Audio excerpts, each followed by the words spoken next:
These are kind of three archetypes that are in each of us. They're all in us. It just, the dormant ones might need to be more cultivated than the other one. But it's important to have balance really in all three. And I'll share with you why it's important to have balance. So the leader archetype is a person that focuses on a process, right? It's the person that focuses on a sales process, and they know that the customer has a series of kind of decisions they need to make. And if I can help them, unpack those decisions or understand, solve, and resolve those decisions in kind of some sort of like systematic order, then it's going to lead to kind of the overall kind of resolution, right? And they're all about kind of owning that process and that experience. That's really the leader archetype.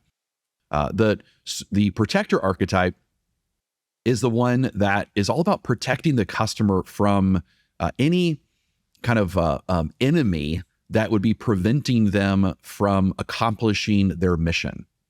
So that enemy might be themselves. It might be their own fears and uncertainties and worries and so forth, or it might be it might be the economy. It might be like the news, the media. It might be the board that they're a part of. It might be their boss. It might be, sometimes it's their own family. Like we do a lot of work in the housing market, and sometimes, you have a 55 and up buyer that wants to, buy in a 55 and up neighborhood, and their own child, like their own son or daughter, will get in the way and go, really? I mean, you're really going to move out of town? And I mean, who's going to babysit my kids? And my old point is think about how selfish that is, right? Think about how selfish that you got this 40-year-old kid who, their parents, their entire life have like submitted to them and like done everything they can for them and been there for them and kind of put their own goals and dreams off to the side. And then all of a sudden, finally the parents have enough courage to go to their own kids and say, look, you guys are self-sufficient now. You're your own people. We just want to kind of enjoy, our rest of our life together and do things we want to do and vacation. And then all of a sudden this, selfish 40-year-old kid says, but who's going to watch my kids, right? Who's going to pick up the kids? We're going to have to like get a babysitter now. And how can you be so selfish? So we're protecting. So as a sales warrior, you're protecting them from these enemies sometimes. And then last is serving.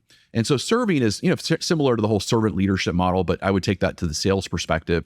So it's the idea of what is the customer's like true why? Like, what are they really trying to accomplish, right? Go kind of 3 whys deep level. What does it mean to them? What's the impact of this decision? And if they don't make it, what does that mean as well? So that's really what the idea of a servant. So I share this with you because you take these 3 archetypes, Jason, and we're all dominant on one of them, but the problem is if we don't kind of flex on the others or cultivate the others, we can have like a dark side. So for example, if we're too much the leader and not the protector servant to balance us, we'll come across very rigid and robotic. If we're too much the protector and not enough leader and servant, we could actually come across very dogmatic and almost like cult leader-like. And then if we are too much the servant and not enough protector and leader, we could actually come across as a pushover, or what I say, get into the worst possible place to be, which is like the friend zone of selling.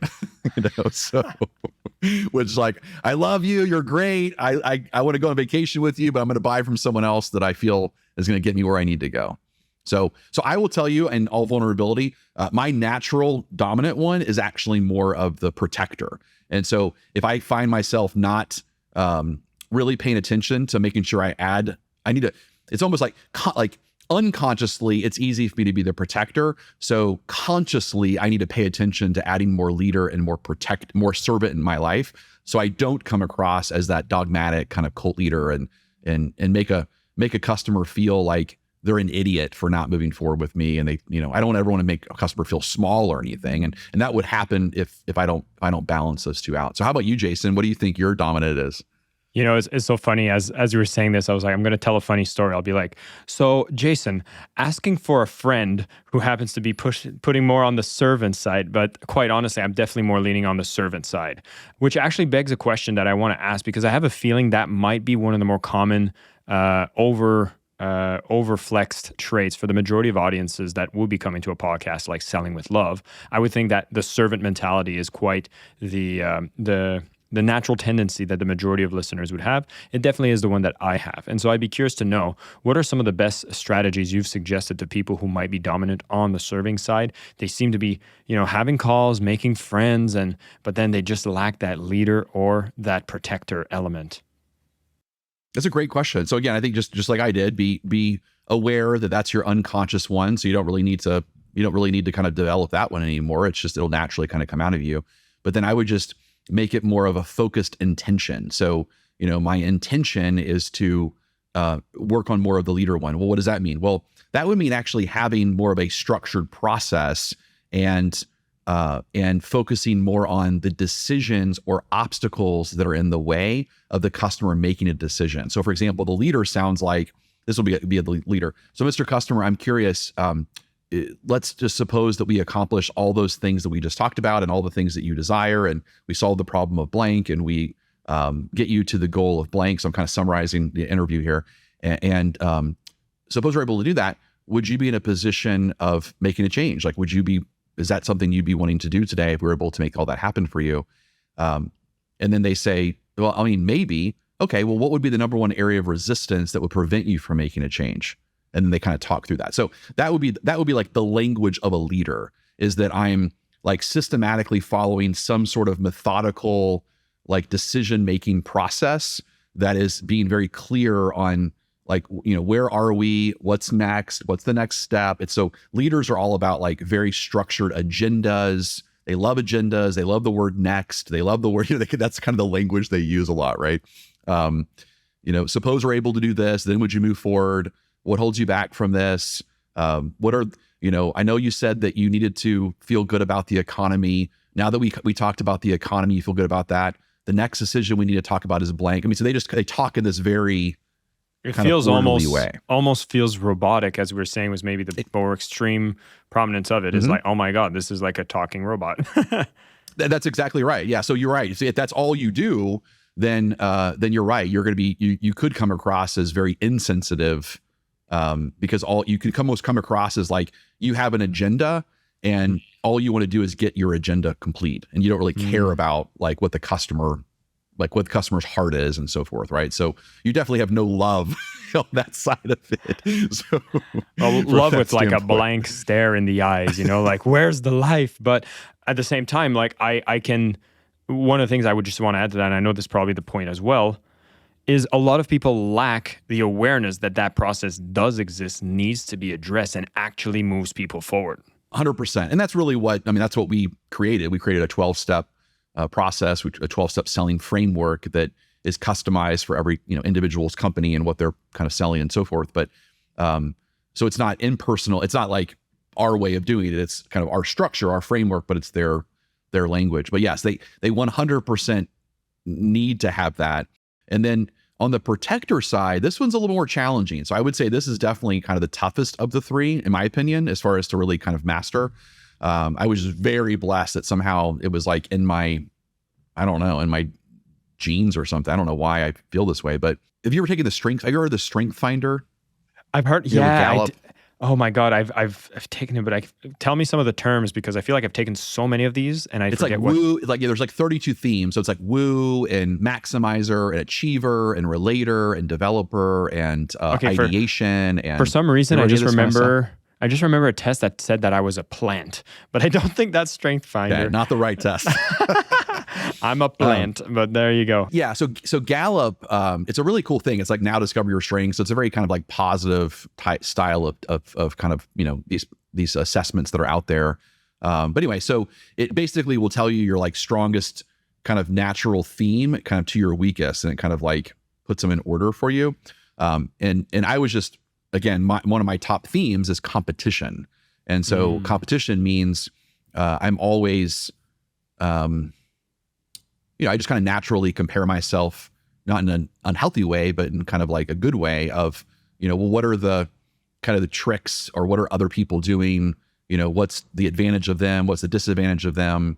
How is that kind of better than what I'm doing for the customer? How is it worse than what I'm doing for the customer? So that's just like that natural competition theme. And that really is important for the protector. So if you want to develop the protector, then you really need to not be afraid of the competition. And that's a very hard one for a lot of people, because we're in this, I don't know why, but we're in this kind of culture right now that's like, hey, don't worry about anyone else. Like, don't compare yourself to others. Like, don't look on social media. It's like, we've almost like the pendulum swung so far to like almost be oblivious to what everyone else is doing, because we're kind of like protecting our own, I don't know, like emotional ego or something. And so because of that, I think that's kind of hurting people, because so many salespeople are really flying kind of blind. I mean, they really don't have the courage to figure out, hey, this is a common question I like ask as a protector. So besides us, who else are you considering? Well, I'm sure they're doing a lot of great things. I've heard great things about them. Well, what makes them stand out as one of the top contenders, or the top people that you're considering, or top companies you're looking at, right? Oh yeah, that's great that they do that. Yeah, I'm real familiar with that. Okay, well, is there anything, if you could wave a magic wand, is there anything that like you wish that they were doing that they're not doing, which is causing you to still causing you to like, have another conversation with me? Because again, Jason, we're a recruiting company, we're a training company, we're a fractional sales leadership company. We do a lot of things.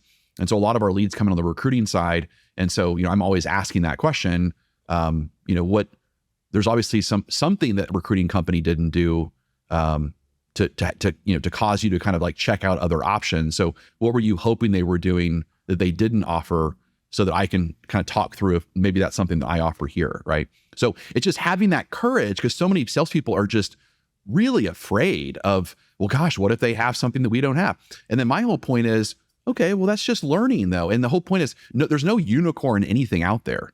So, they might, like that recruiting company might have something we offer, but there's a reason we don't offer it, because we offer something different, right? So it's if we offered that over there plus what we do over here, well, we probably have to raise the price to the point where it would be out of most people's budget.